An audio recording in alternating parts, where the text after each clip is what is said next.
आणि आपलं तयार झालं मालवणी पद्धतीचं चिकनचा रस्सा।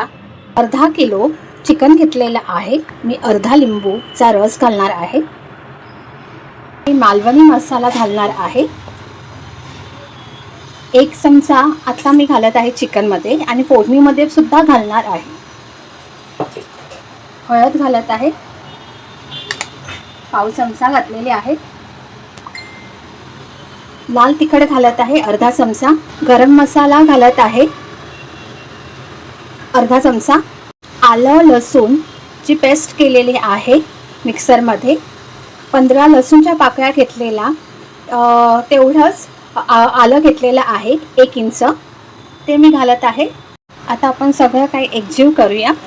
चिकनमध्ये मी सर्व मसाला चिकनला लावलेला आहे। तेल घालत आहे, तेल चांगलं गरम झालेलं आहे।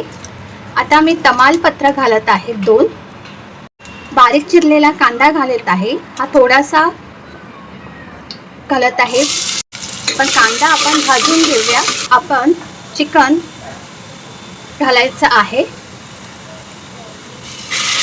आणि चिकन चांगलं परतून घेते। गरजेनुसार मी गरम पाणी घालत आहे, मिक्स करून घेऊया आणि चवीनुसार मीठ, झाकण लावून 6-7 शिट्या करूया। त्यात म्हणजे आपण 6 शिट्यांमध्ये चिकन शिजवलेलं एकदम व्यवस्थित आहे।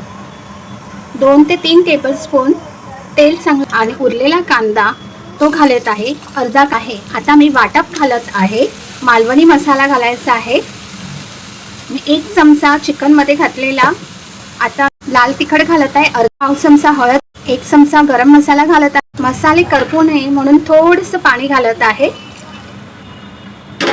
आणि पुन्हा गॅसची फ्लेम मी वाढवत आहे। त्यात वाटप चांगलं भाजलं गेलेलं आहे, रंगही सुरेख आलेला आहे।